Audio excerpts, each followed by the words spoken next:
Bonjour mes élèves, je suis Mohamed Qbel Ouannes, professeur de sciences physiques.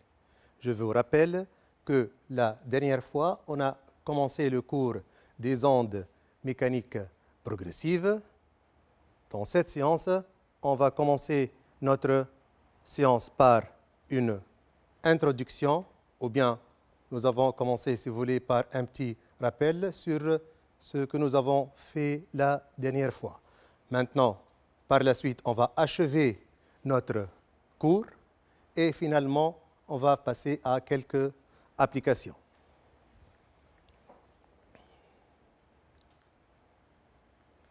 Donc, le plan de notre exposé était le suivant. On a commencé par une introduction. On a défini les ondes mécaniques progressives. On a étudié le cas d'une onde mécanique sinusoïdale progressive le long d'une corde. Et enfin, on a commencé le cas d'une onde mécanique sinusoïdale progressive à la surface d'un liquide. Et on a étudié le cas des ondes circulaires. Aujourd'hui, on va passer au cas des ondes rectilignes. Ensuite, on va étudier le cas des ondes mécaniques sinusoïdales progressives à 3 dimensions, ondes sonores. Donc, notre introduction était un premier exemple, propagation d'un tsunami. Un deuxième exemple, corde d'une guitare. Et on a posé la question suivante. Comment peut-on expliquer ces phénomènes physiques? Donc, ensuite, on a passé à quelques définitions. Milieu élastique. Allons-y, vous allez m'aider maintenant. Un milieu élastique est un milieu qui reprend de lui-même, très bien, sa forme initiale après avoir subi une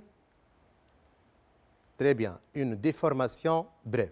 On a pris comme exemple, lorsqu'on déforme un ressort, il reprend sa forme initiale. Le ressort est un milieu élastique. Maintenant, le milieu élastique de propagation peut être, très bien, unidimensionnel, cas d'une corde ou d'un ressort. Très bien, bidimensionnel, le cas de la surface d'un liquide, ou, voilà, tridimensionnel, à 3 dimensions, c'est-à-dire le cas de l'air. Donc, puis on a défini un ébranlement. On a pris 3 exemples. Le premier cas d'une goutte d'eau. Le deuxième cas d'une corde tendue. Le troisième cas d'un ressort. Allez-y, c'est quoi donc un ébranlement? Très bien, est une déformation de courte durée imposée localement à un milieu élastique. On a vu qu'il existe 2 types d'ébranlement. Lorsque la direction de l'ébranlement est perpendiculaire à la direction de propagation, allez-y, l'ébranlement est dit, très bien, transversal. Deuxième cas, lorsque la direction de l'ébranlement est la même que la direction de propagation, on dit, très bien, longitudinal. Donc, l'ébranlement est dit transversal si sa direction est perpendiculaire à la direction de propagation. Maintenant, l'ébranlement est dit, allez-y, très bien, longitudinal si sa direction et celle de la propagation sont les mêmes. Donc, on a défini aussi la célérité de propagation d'un ébranlement. Vous allez me dire quelle est la célérité de propagation d'un ébranlement. Allez-y. Très bien, c'est la vitesse de propagation de l'ébranlement, notée par C ou V. L'unité, bien sûr, c'est le mètre seconde moins 1, et donnée par la relation C égale à delta X sur delta T. Bien sûr, delta x représente la distance parcourue par l'ébranlement et delta t la durée du parcours. Donc, comme remarque, la célérité est une constante dans un même milieu homogène. Bien sûr, la célérité ne dépend pas de l'amplitude de l'ébranlement, mais elle dépend de la nature du milieu de propagation et de ses propriétés. On a vu quelques exemples dans la séance précédente. Le principe de propagation d'un ébranlement, qu'est-ce qu'il nous dit? La propagation d'un ébranlement est due à une transmission de, allons-y, très bien, de l'énergie d'un point à un autre du milieu de propagation sans transport de, très bien, sans transport de la matière. Maintenant, au cours de la propagation d'un ébranlement d'un milieu élastique, tout point M de ce milieu, oui, voilà, reproduit le mouvement de la source S, mais après un retard de temps θ, avec θ égale x sur c, où θ représente le temps mis par l'ébranlement pour parcourir la distance SM égale x, c'est-à-dire la distance entre la source et le point M considéré. Le principe de propagation s'écrit ym de t égale ys de t moins θ, ou bien aussi ys de t égale ym de t plus θ. Propagation d'une onde sinusoïdale entretenue. Onde, comment on a défini une onde la dernière fois? Une onde est le phénomène résultant de la, très bien, de la propagation d'une, voilà, d'une succession d'ébranlements dans un milieu donné. Notez bien, l'onde se propage à la célérité des ébranlements. Donc, on a montré la dernière fois que la célérité de l'ébranlement, ou bien la vitesse, c'est la même chose que la célérité de l'onde. Maintenant, onde progressive, c'est quoi une onde progressive?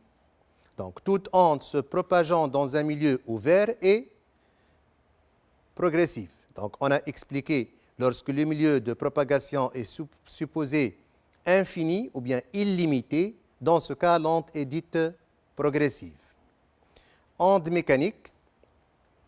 Maintenant, une onde est dite mécanique si le milieu propagateur est un milieu, très bien, c'est un milieu matériel. Donc, la corde, c'est de la matière, le ressort, c'est de la matière, l'air, c'est de la matière, l'eau, c'est de la matière. Donc, cas d'une onde mécanique sinusoïdale progressive le long d'une corde élastique tendue, on a vu notre dispositif est le suivant. Bien sûr, constitué d'un vibreur qui impose à l'extrémité O d'une corde une onde mécanique sinusoïdale transversale.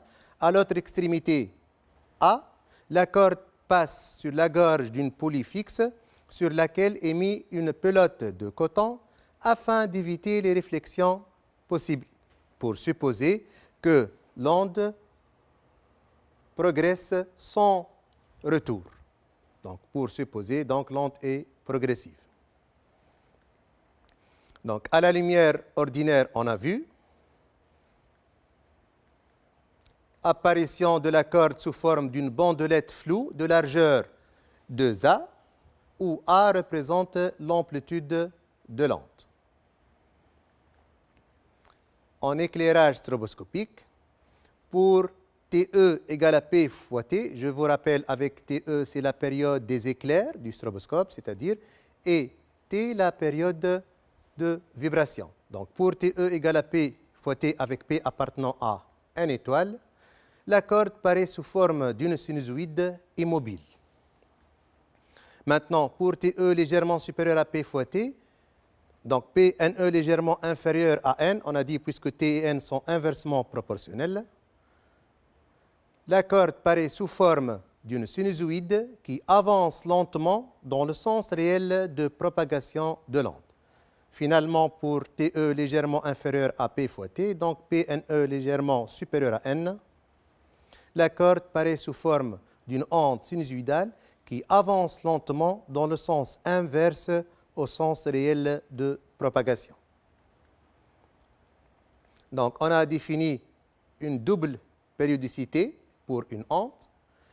Donc, une onde est caractérisée donc par une double périodicité, une période spatiale ou longueur d'onde lambda qu'on détermine à partir du sinusoïde d'espace ou l'aspect de la corde qu'on a défini comme étant, c'est la distance parcourue par l'onde pendant une période temporelle t. Et une période temporelle t qu'on détermine à partir de la courbe traduisant l'équation horaire du mouvement du point considéré. Donc, on a défini comme étant très bien, c'est la durée pendant laquelle un point a reproduit le même mouvement. On a dit aussi qu'on peut définir la période temporelle t comme étant la durée pendant laquelle l'onde a parcouru une période spatiale lambda. Donc, ces deux périodes sont reliées par la relation suivante. Donc, lambda égale c fois t égale c sur n. Vous connaissez maintenant la période spatiale, la période temporelle, la célérité et la fréquence n en Hertz. Donc, cette relation est valable pour une période spatiale et temporelle. Maintenant, pour une distance quelconque, on remplace lambda par x ou bien xf et t par petit t ou θ pour parler du retard. Donc, on aura pour une distance quelconque, x égale c fois t égale c fois θ. Maintenant, faisons le rapport entre ces deux relations. On aura x sur lambda, simplifiant par c, égale θ sur t. D'accord? Donc, avec x sur lambda égale θ sur t égale une constante. Donc, puisque le vibreur impose à l'extrémité de la corde une onde mécanique sinusoïdale, la source est animée d'un mouvement sinusoïdal dont l'élongation s'écrit. C'est une fonction, bien sûr, sinusoïdale. Ys de t égale a sinus oméga t plus phi s, quel que soit t supérieur ou égal à 0. Voilà, on a dit supérieur ou égal à 0, puisque la source S débute son mouvement à t égale à 0. Maintenant, Ys, c'est l'élongation de la source. A, c'est l'amplitude. Oméga, c'est la pulsation. Phi s, c'est la phase initiale de la source. Avec oméga t plus phi s, c'est la phase à l'instant t quelconque. Bien sûr, on a oméga 2πn égale 2π sur t. Vous connaissez les unités.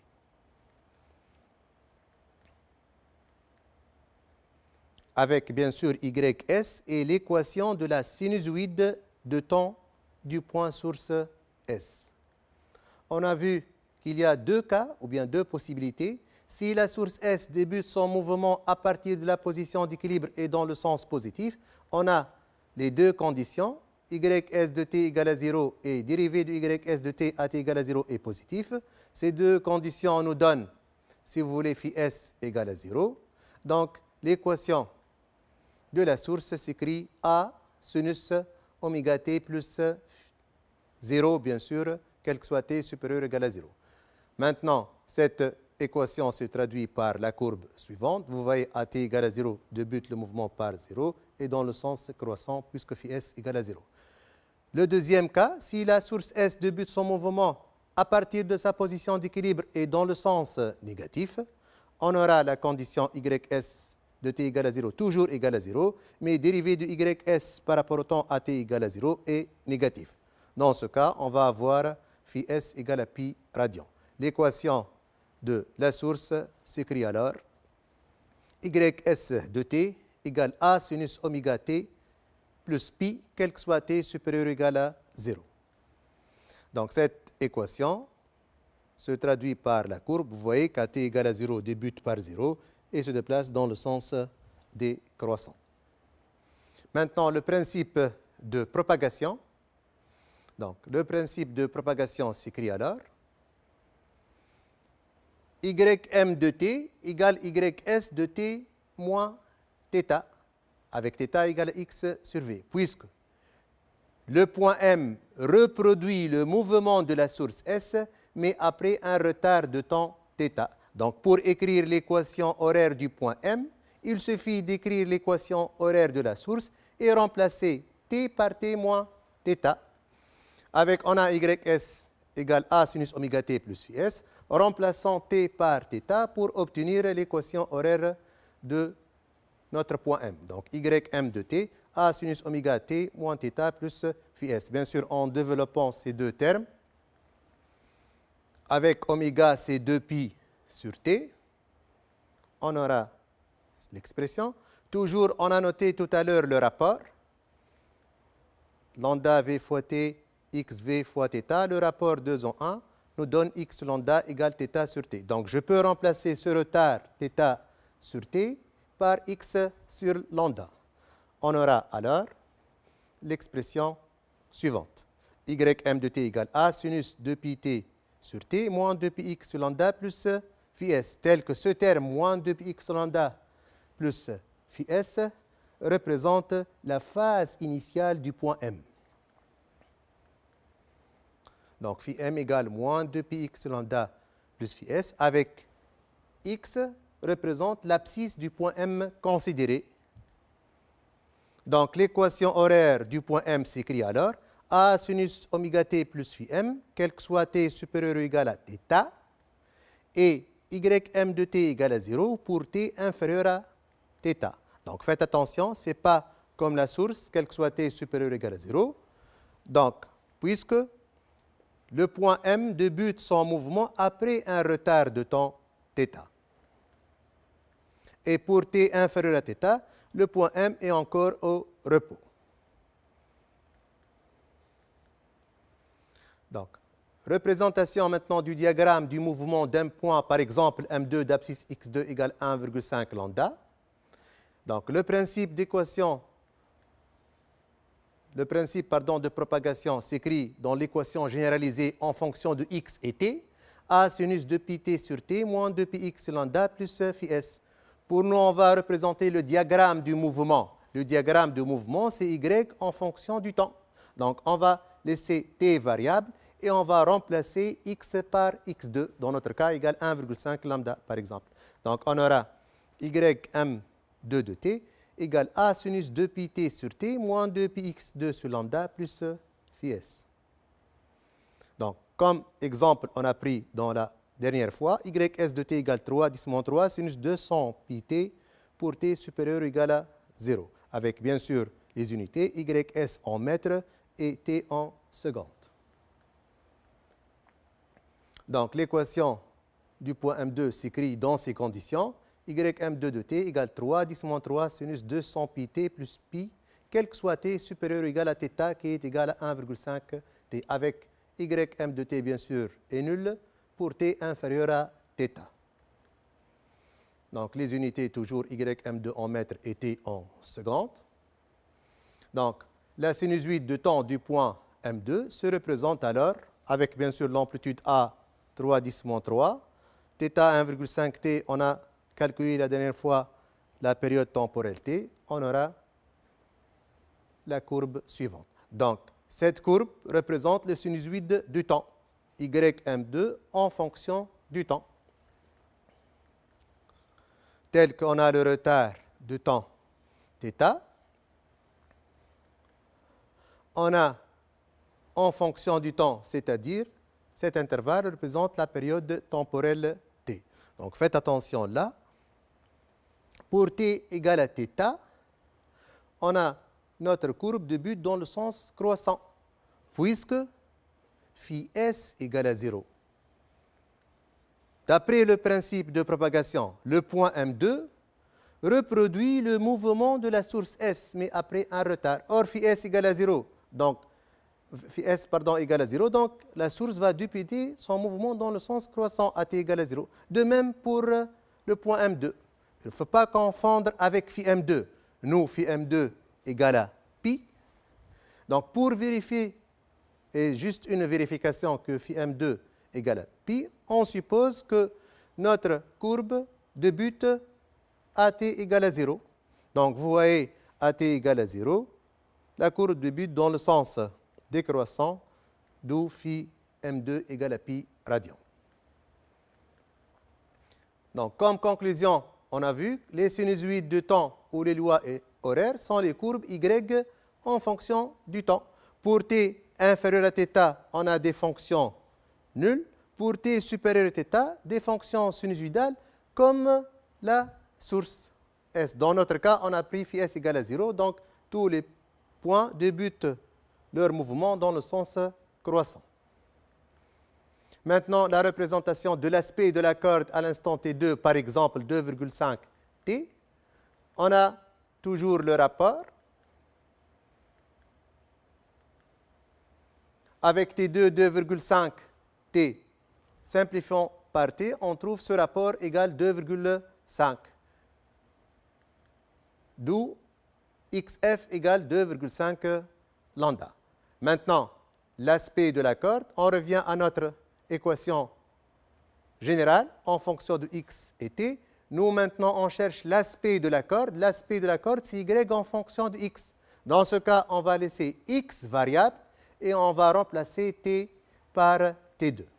On aura alors Y en fonction de X à l'instant T2, A sinus 2pi T2 sur T moins 2pi X sur lambda plus phi S.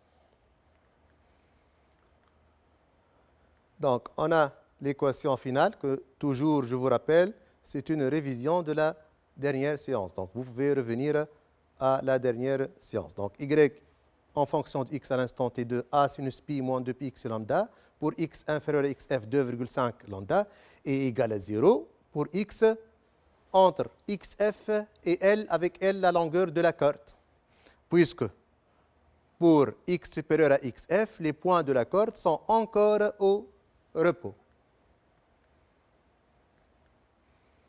Donc, faisons, si vous voulez, un petit tableau de valeurs.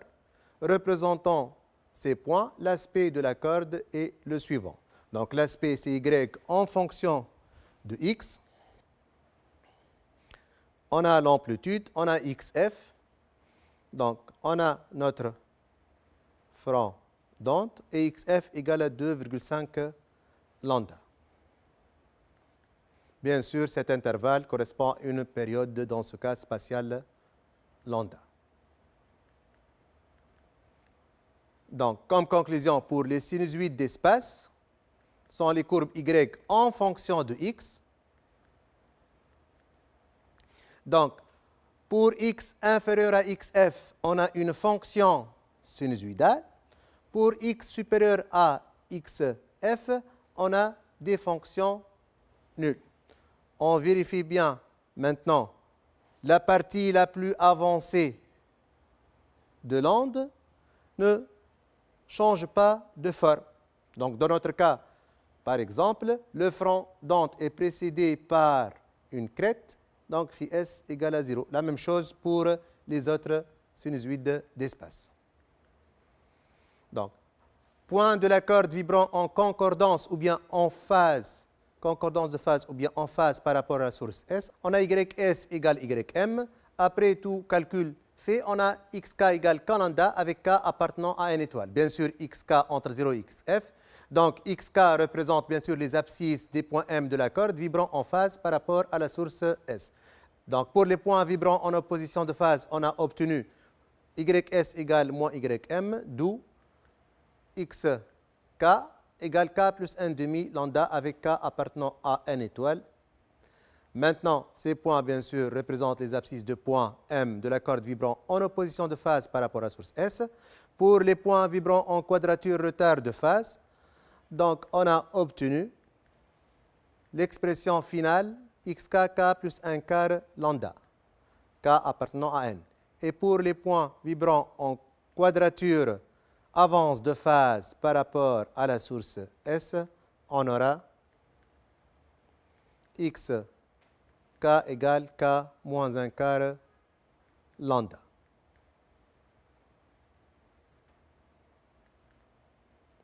Maintenant, cas d'une onde mécanique sinusoïdale progressive à la surface d'un liquide. Donc, on a le dispositif le suivant. Donc, on a une cuve à ondes, un vibreur, une lumière stroboscopique, nappe d'eau, miroir plan. Donc, une fourchette donc, à pointe communique en un point source O ou bien S à la surface libre d'eau des vibrations. On observe alors, donc à notre source S ou O, qu'est-ce qu'on va observer? Une onde transversale et circulaires formés par des rides circulaires qui se propagent à partir de la source dans toutes les directions. Voilà donc des rides circulaires. Donc, en s'éloignant de la source, l'amplitude de l'onde diminue à cause du phénomène de dilution de l'énergie. À la lumière ordinaire, donc on observe des rides circulaires concentriques en O ou S qui se propagent à la surface libre d'eau dans toutes les directions. Donc, les rides circulaires sont des vaguelettes qui sont constituées par des crêtes et des creux. Donc, on a vu que cette figure représente à un instant de date t une coupe de cette surface d'eau par un plan passant par la source S. Donc, cette coupe présente une symétrie par rapport à la source S. Donc, on a vu aussi qu'on peut constater que la distance séparant les milieux de deux crêtes ou deux creux consécutives correspond à la distance entre deux rides circulaires de même nature, qui est bien sûr la longueur d'onde ou la période spatiale lambda. Bien sûr, à la lumière stroboscopique,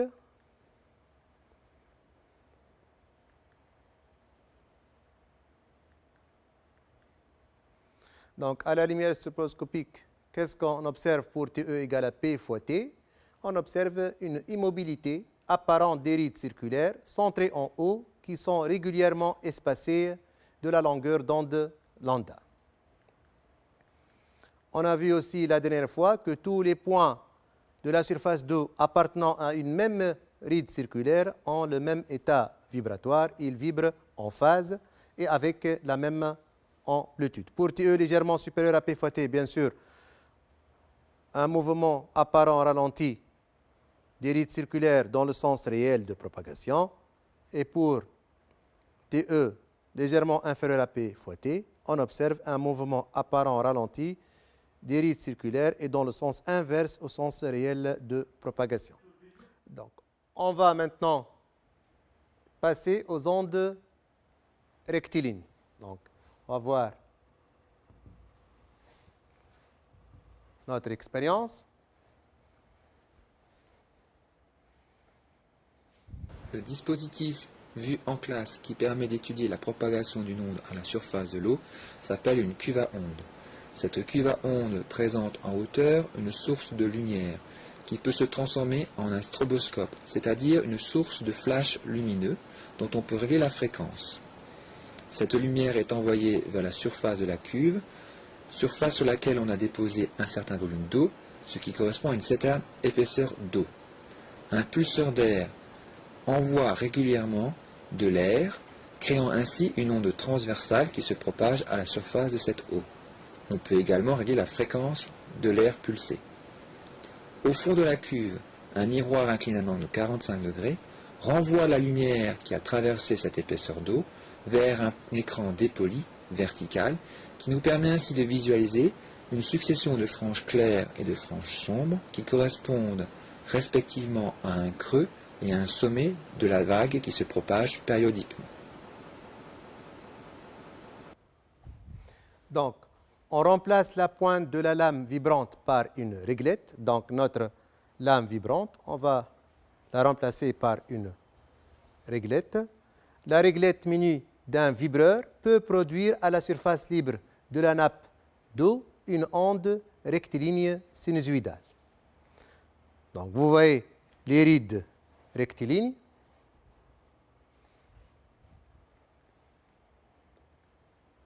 Donc, on a des rides rectilignes, telles que la distance entre deux rides rectilignes successives et de même nature, c'est la longueur d'onde lambda. À la lumière ordinaire, on observe des rides rectilignes qui progressent à partir de la règle ou bien la réglette et selon une seule direction. Notez bien, c'est une onde rectiligne sinusoïdale transversale constituée par des crêtes qui sont séparées par des creux. Bien sûr, voilà une crête et un creux. Donc transversale puisque la direction de l'ébranlement est perpendiculaire à la direction de propagation. Donc, à la lumière stroboscopique, donc pour TE égale P fois T, on observe des rides rectilignes, immobiles et équidistantes d'une longueur d'onde lambda. Donc, c'est la distance entre le milieu de deux franges sombres ou brillantes, successives et de même nature. Donc, vous voyez la distance entre le milieu de deux franges brillantes ou bien deux franges sombres et la longueur d'onde lambda. Donc, l'amplitude des ondes qui progressent à la surface d'eau décroît en s'éloignant de la source à cause du phénomène de l'amortissement. Passons maintenant au cas d'une onde mécanique sinusoïdale progressive à 3 dimensions. Onde sonore.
Donc, le haut-parleur excite les molécules d'air en son voisinage. Ces molécules vont exciter la flamme de la bougie. La flamme bouge. Donc, lorsqu'on élimine l'air de la cloche à vide, le son disparaît. Le son est une onde mécanique. Elle ne se propage pas dans l'air. Donc, un milieu matériel. Elle se propage dans l'air, c'est un milieu matériel. Par contre, elle ne se propage pas dans le vide. Donc, je répète une autre fois. Donc, on a dit que lorsqu'on élimine l'air de la cloche à vide, le son disparaît. Le son est une onde mécanique. Elle se propage dans l'air, qui est un milieu élastique. Par contre, elle ne se propage pas dans le vide. Un son.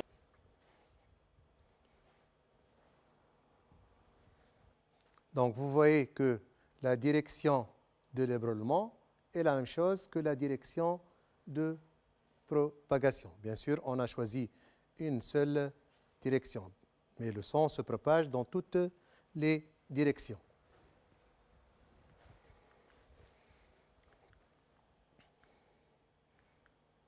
Donc, le son est une onde qui est due à la perturbation des molécules de l'air dans une région de l'espace. Ces molécules vibrent en formant des zones de compression et des zones de dilatation. Donc, vous voyez des zones de compression et des zones de dilatation. Donc, deux zones successives et de même nature sont distantes d'une longueur d'onde lambda. Donc, vous voyez, on a le milieu de deux zones successives et de même nature. C'est la longueur d'onde lambda. C'est la même chose. Deux zones de compression successives et de même nature. On a la distance qui correspond à la longueur d'onde lambda. Maintenant, on a la direction de déformation est la même que la direction de propagation. Donc, le son est une onde mécanique longitudinale, appelée onde sonore ou onde acoustique. On dit que le son est de nature vibratoire. Donc, on peut mesurer la célérité du son dans l'air.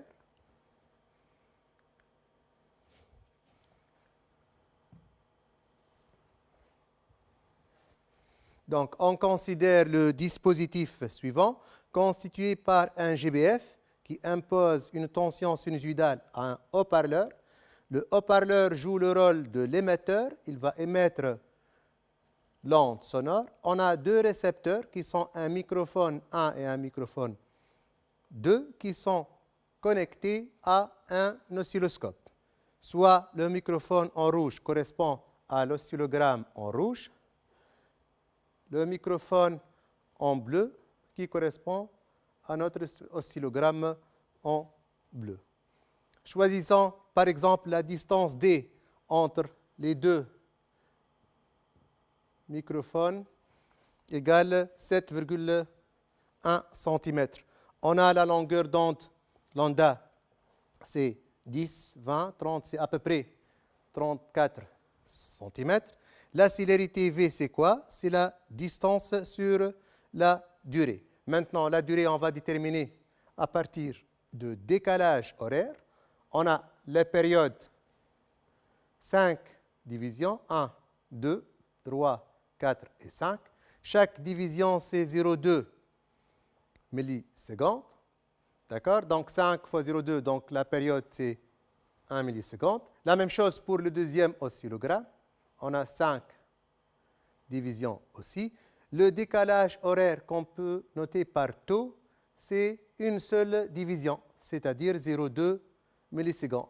Donc, on a, dans ce cas, la distance D, c'est à peu près 0,2 lambda, 0,21 lambda, et le décalage horaire taux, c'est 0,21 T.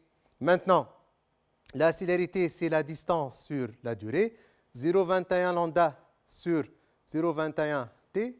Donc, il reste la célérité V, c'est lambda sur T. Avec lambda, 34 cm, c'est 0,34 mètres. T, 1 milliseconde, c'est 10 à la puissance moins 3 secondes, d'où on trouve la célérité V égale 340 mètres secondes moins 1. C'est la célérité ou bien la vitesse de propagation du son dans l'air.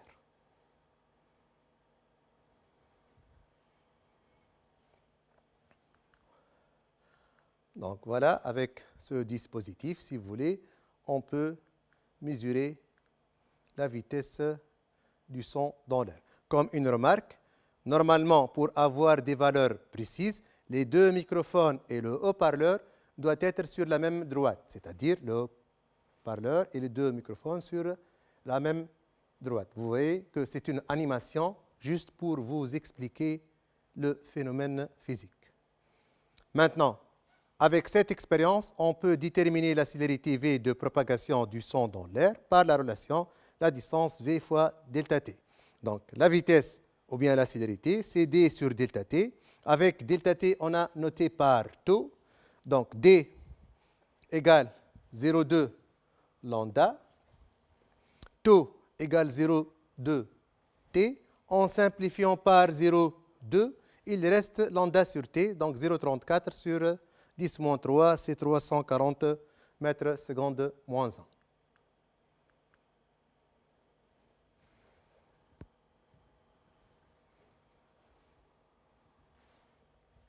Maintenant, revenons à notre animation. Regardez, en s'éloignant de la source, qu'est-ce qu'on peut constater sur l'amplitude?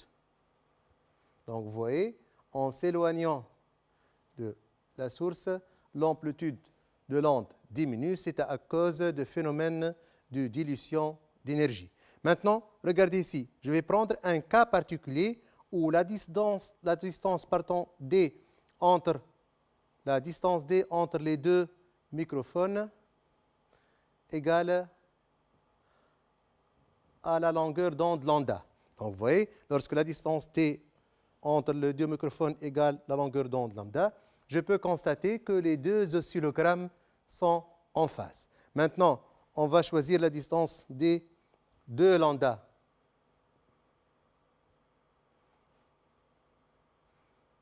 Donc, qu'est-ce qu'on peut constater, si vous voulez, lorsque la distance D égale à 2 lambda?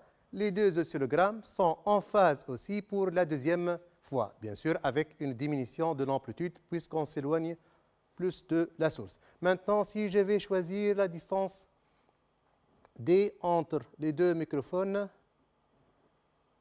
lambda sur 2. Qu'est-ce qu'on peut constater, si vous voulez? Que les deux oscillogrammes sont en opposition de phase. Voilà. Maintenant, si je vais choisir la distance D, lambda après lambda sur 4, je peux constater que les deux oscillogrammes sont en quadrature de phase.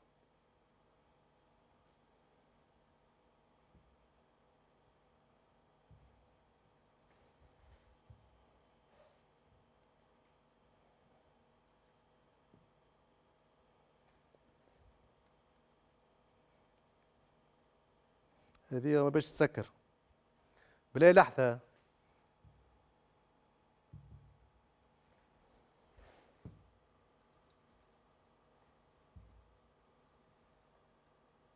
يا صديقي تاع الانفورماتيك، صديقي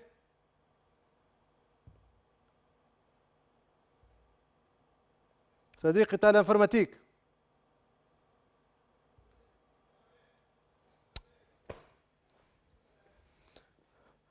هذه اخر انيماسيون، ما عادش تقلقوا هكا، سكروا هذه وبعد نكملوا. هكا اخر مره نجيبك في اخر انيماسيون، سامحني. سكرها تو هذه. سماح مش من كنتي يا باشا، مش من كنتي. سماح هكا هو. عايش خويا هكا هو سي. عملت هكا هو سامح. اي قعدت نازل تعبت هكا هو، جربنا الله غالب. فقط نازل وين تطلع كالدوره. اي باهي باهي، خليني نفهم روحي وين. دقيقه بربي، دقيقه برك. دونك نورمالمون انيماسيون هذه عملتها، الانيماسيون هذه اخر انيماسيون هذه عملتها. فوالا دونك وقت اللي تقولوا لي دونك نورمالمون باش نبداو لن. Voilà, donc lorsqu'on choisit la distance D entre les deux microphones lambda sur 2, les deux oscillogrammes sont en opposition de phase. Lorsque je choisis la distance D égale lambda, on observe les deux oscillogrammes en phase. La distance D, c'est lambda sur 4 en quadrature de phase. La distance D égale 2 lambda en phase pour la deuxième fois. Donc, lorsque Y1, Y2, voie 1 et 2 sont ensemble, alors on a les deux oscillogrammes 1 et 2. Donc, l'oscillogramme 1 traduit la vibration reçue par le microphone 1. L'oscillogramme 2 traduit la vibration reçue par le microphone 2. Donc, les deux oscillogrammes sont sinusoïdales et de même fréquence n. Lorsqu'on éloigne le microphone 2 par rapport au microphone 1, suivant une même direction, l'oscillogramme 2 garde la même fréquence, mais son amplitude diminue et le décalage horaire delta t, qu'on a noté par tau, par rapport à l'oscillogramme 1 varie. Donc, en s'éloignant de la source, on a montré que l'onde s'atténue à cause du phénomène de dilution de l'énergie. Maintenant, le haut-parleur, alors, il joue le rôle de l'émetteur de l'onde sonore et les deux microphones jouent le rôle des récepteurs. Lorsqu'on déplace le microphone 1 autour du haut-parleur dans toutes les directions le long d'une même sphère, l'oscillogramme 1 garde la même fréquence et la même amplitude. Donc, le son est une onde à 3 dimensions. Donc, vous voyez, lorsque je vais déplacer le microphone 1 autour du haut-parleur, le long d'une même sphère, c'est-à-dire à rayon constant, on constate, quel que soit le point sur la sphère, l'oscillogramme du microphone 1 garde les mêmes propriétés. Donc, ce qui montre que le son est une onde à 3 dimensions. Donc, l'onde sonore ou bien le son émis par une source ponctuelle qui est le haut-parleur dans notre cas est une onde progressive sphérique à 3 dimensions caractérisée par une double périodicité comme tous les ondes, une période spatiale lambda et une période temporelle t.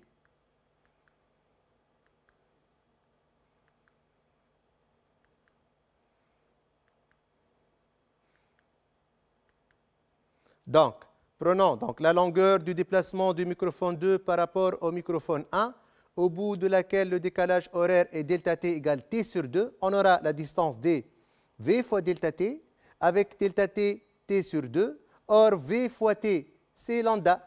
Donc, la distance d, c'est lambda sur 2. C'est-à-dire, lorsque le décalage horaire delta t égale une demi-période temporelle, la distance, c'est une demi-période spatiale lambda. Donc, le déphasage peut se calculer par delta phi égale oméga delta t, avec oméga c'est 2 pi sur t.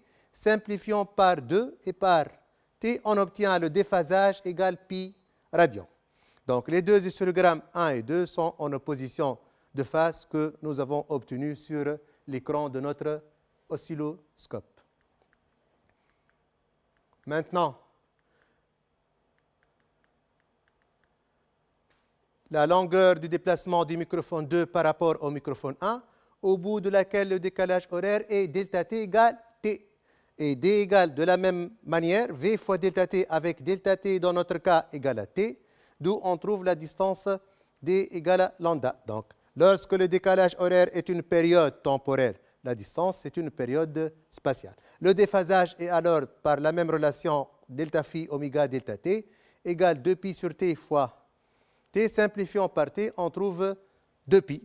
Donc, les deux oscillogrammes 1 et 2 sont en phase, ce qu'on observe sur notre écran de l'oscilloscope. Ainsi s'achève notre cours. On va passer à quelques applications. Première application, à l'extrémité S d'une lame vibrante, sinusoïdalement à la fréquence n, on attache une corde élastique de longueur infinie. Elle est le siège d'une onde progressive transversale non amortie de célérité v. La figure ci-dessous.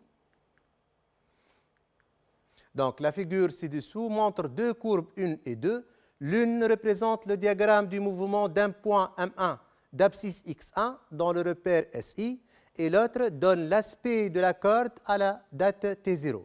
On donne les échelles des abscisses 1 carreau 0,01 seconde et 1 carreau 10 cm. Premièrement, montrer que la courbe 1 représente le diagramme du mouvement du point M1. Petit 2, déduire de ces deux courbes la période temporelle T, la fréquence N, la longueur d'onde lambda et l'amplitude A des vibrations.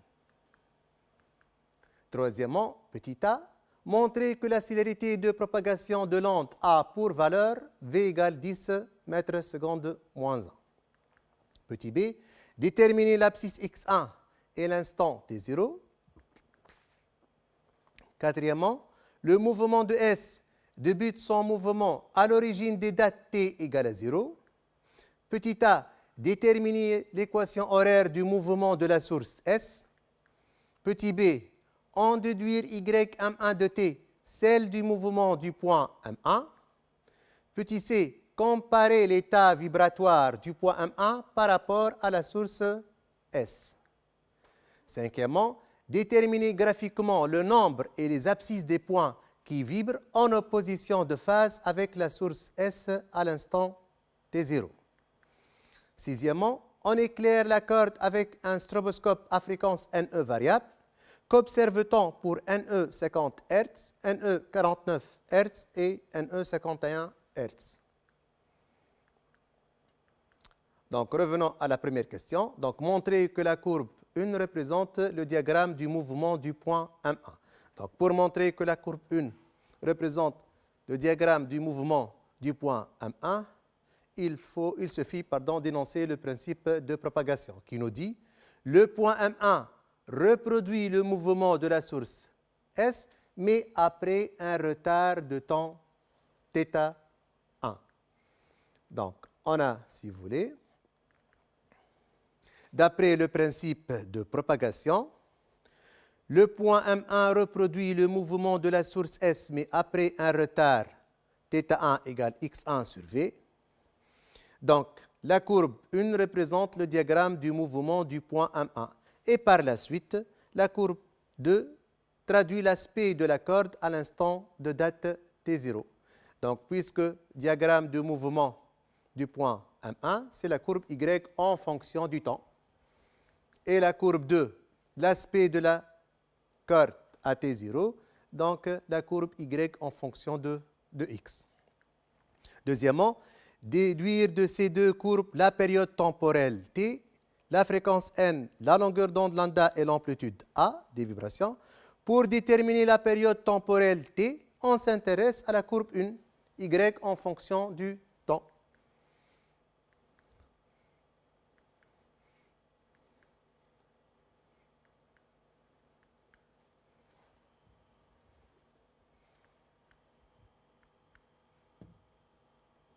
Donc, d'après la courbe 1, cet intervalle correspond donc à une période temporelle D, qui est 1 carreau, 2 carreaux, avec l'échelle 1 carreau 0,01 secondes.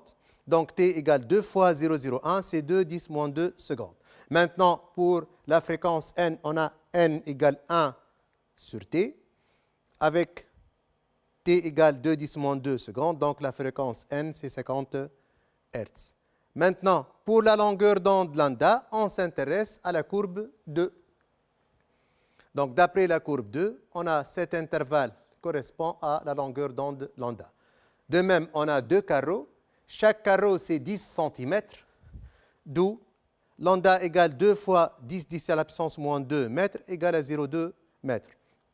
Finalement, pour l'amplitude A, on peut considérer ou bien la première courbe, ou bien la deuxième courbe, qui est égale, d'après la courbe, de 10 à la puissance moins 3 mètres. Troisièmement, petit a, montrer que la célérité de propagation de l'onde a pour valeur V égale 10 mètres seconde moins 1. On a déjà lambda et T. On a la relation lambda V fois T égale V sur N. Donc, V égale lambda N. Avec lambda, on a déterminé 0,2 mètres, N 50. Donc, on trouve la célérité de propagation V, 10 mètres seconde moins 1. Petit b, déterminer l'abscisse x1 et l'instant t0. Maintenant, on a la courbe 1 ym1 de t et la courbe 2 yx à l'instant t0. Donc, la courbe 1, si vous voulez, y en fonction du temps, la courbe 1 y en fonction du temps, pardon, et la courbe 2 y en fonction de x. Pour déterminer l'abscisse x1, on va s'intéresser à la courbe 1. Mais on ne peut pas déterminer directement x1 puisque c'est une courbe y en fonction du temps. Mais en déterminant le retard de temps θ1, on peut en déduire x1 puisque x1 égale à v fois θ1. Pour déterminer maintenant l'instant t0, on va s'intéresser à la courbe 2. On ne peut pas déterminer directement l'instant t0 puisque c'est une courbe y en fonction de x, mais en déterminant xf, on peut déduire t0 puisqu'on a xf égale v fois t0. On aura alors, donc le retard c'est 2,5 t puisque une période c'est 2 carreaux, on a 2 carreaux et 1 carreau, c'est 2,5 t. On a xf 3 lambda, 2 lambda et 3 lambda. Donc d'après la courbe 1, on a alors θ égale à 2,5 t égale, on a 1 carreau, 2, 3, 4 et 5, 5 carreaux fois 0,01 d'après l'échelle. Donc θ1 égale 5 10 moins 2 secondes. Donc on peut déduire x1 égale v fois θ1. On a v 10 et θ1 5 10 à la puissance moins 2, d'où on obtient l'abscisse x1 qu'on cherche, 0,5 mètres. Maintenant, d'après la courbe 2, on a xf 3 lambda. Avec xf v fois t0, on peut déduire t0 xf sur v avec xf 3 lambda. Or, lambda sur v, ce n'est autre que la période temporelle t.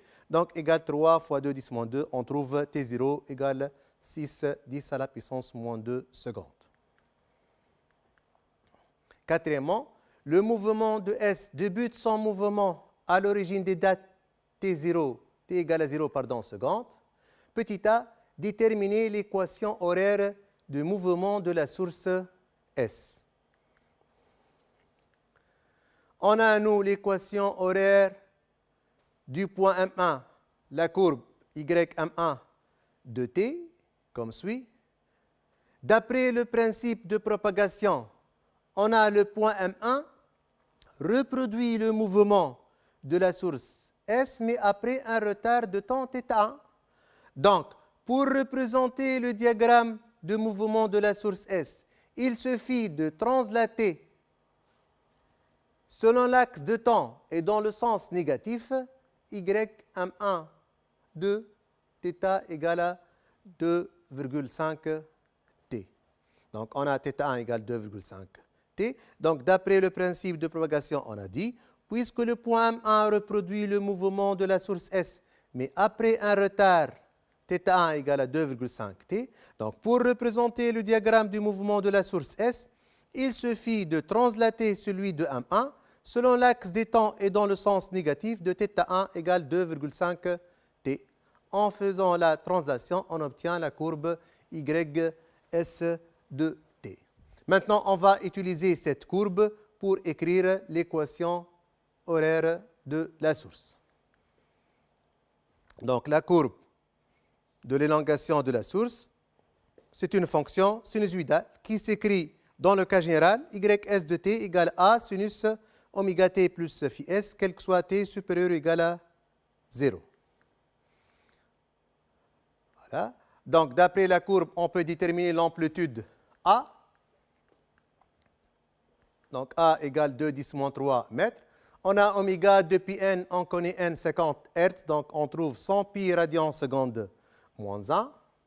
Maintenant, phi s, on va utiliser la courbe at égale à 0, on a ys de t égale à 0 égale à 0, et de but dans le sens croissant, donc la dérivée par rapport au temps est positive, at égale à 0. On aura les deux conditions, ys de t égale à 0 et dérivée de ys de t at égale à 0 est positif, nous donne avec ys a sinus oméga t plus phi s, a sinus phi s égale à 0 et a oméga cos phi s est positif. Avec a et a oméga sont deux constantes positives non nulles, d'où sinus phi s égale à 0 et cosinus phi s est positif, d'où phi s égale à 0. Donc, l'équation horaire finalement de la source s'écrit 2×10⁻³ sinus 100 pi t, quel que soit t supérieur ou égal à 0, avec ys en mètres et t en secondes. Petit b, on déduire ym1 de t, celle du mouvement du point M1. Donc, pour en déduire, si vous voulez, ym1 de t, on a toujours le rapport x1 sur lambda égale θ1 sur t avec θ1 2,5 t en simplifiant par t, le rapport égale à 2,5.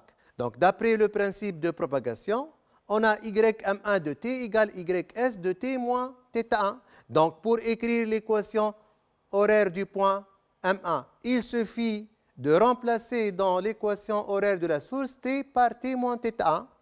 On aura alors ym1 de t égale ys de t moins θ1. Donc, a sinus oméga t moins θ1 plus phi s. En développant ces deux termes, on aura a sinus oméga t moins oméga θ1 plus phi s, avec oméga égale 2 pi sur t. On a θ1 égale 2,5 t. Simplifions par t, il reste 2,5 fois 2, c'est 5, donc c'est moins 5 pi.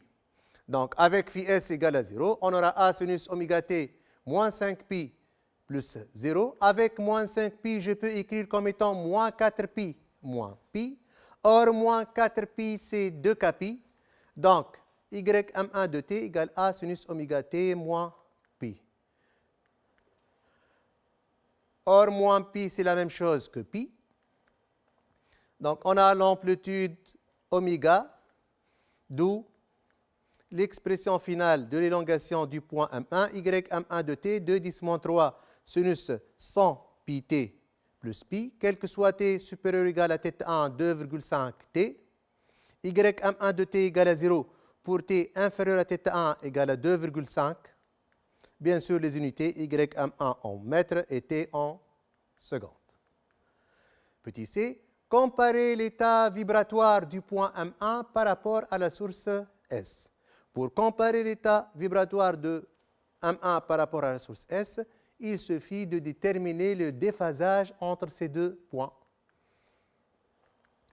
On a, si vous voulez, l'équation de la source, l'équation du point M1. On a phi S égale à 0 et phi M1 égale à pi. Donc, le déphasage, delta phi égale phi M1 moins phi S égale à pi moins 0 égale à pi radian. Puisque le déphasage est pi radian, donc je peux dire que le point M1 vibre en opposition de phase par rapport à la source S.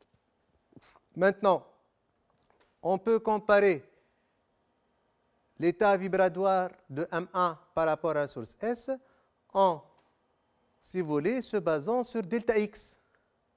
Donc, ou bien delta X égale X du point M1 moins XS. Or, X de point M1, on a noté par X1.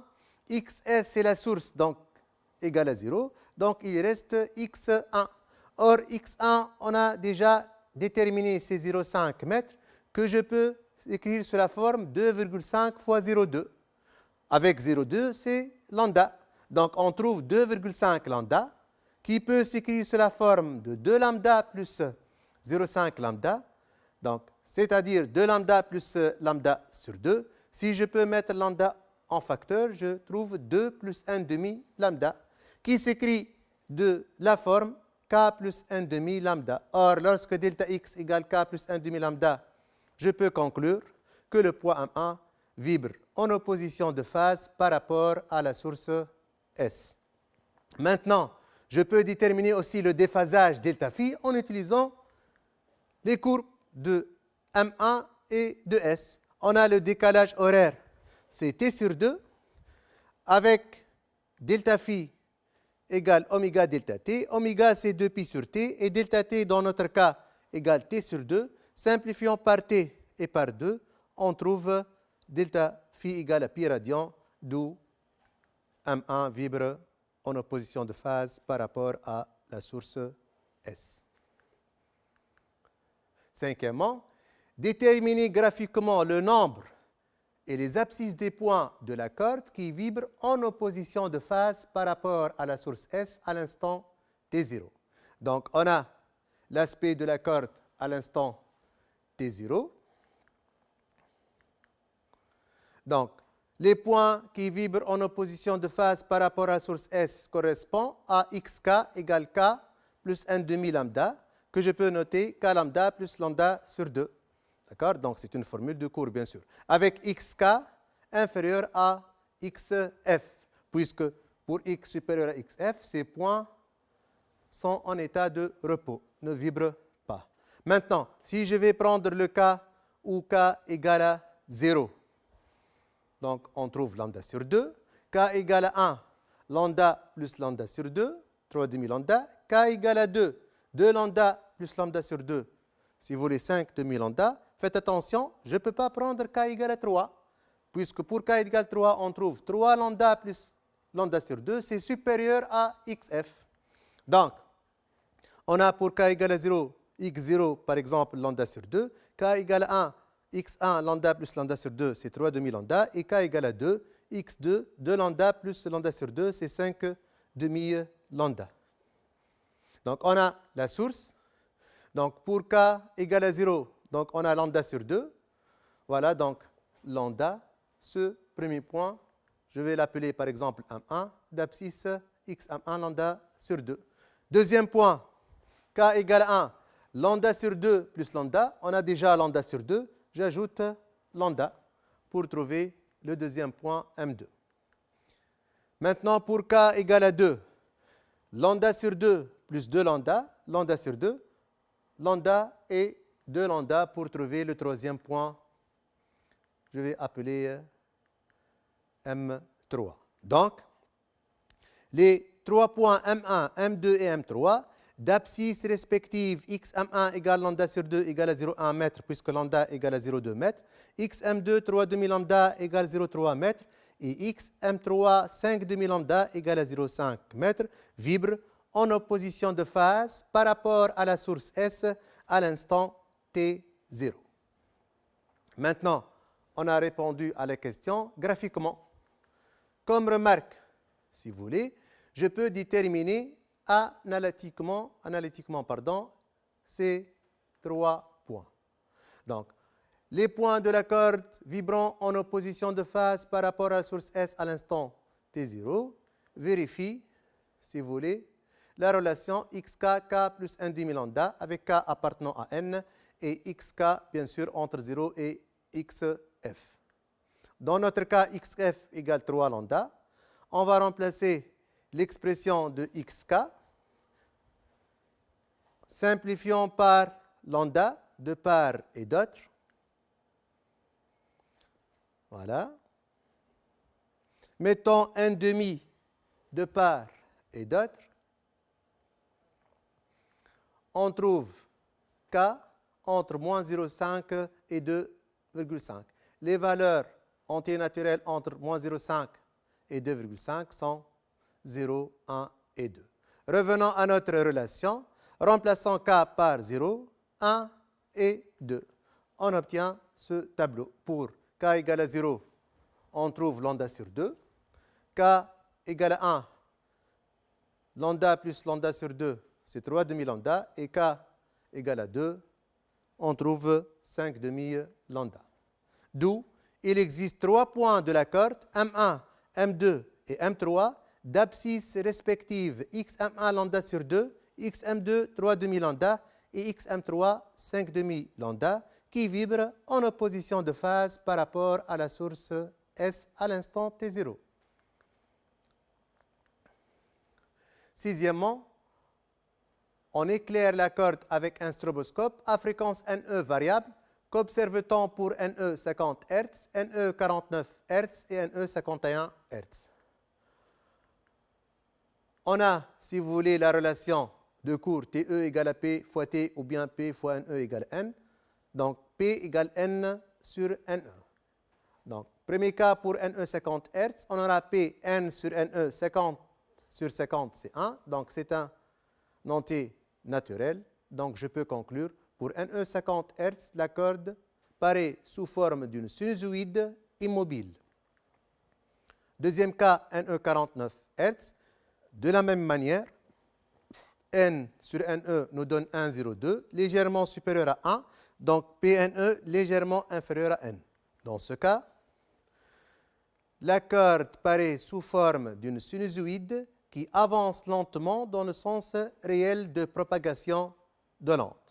Finalement, pour NE 51 Hz, on a N sur NE égale 0,98, légèrement inférieur à 1, donc PNE légèrement supérieur à N. Dans ce cas, la corde paraît sous forme d'une sinusoïde qui avance lentement dans le sens inverse au sens réel de propagation de l'onde. Ainsi s'achève notre cours. Merci pour votre attention. Je vous conseille de bien réviser le premier et le deuxième trimestre et surtout restez chez vous. Bonne chance pour le bac.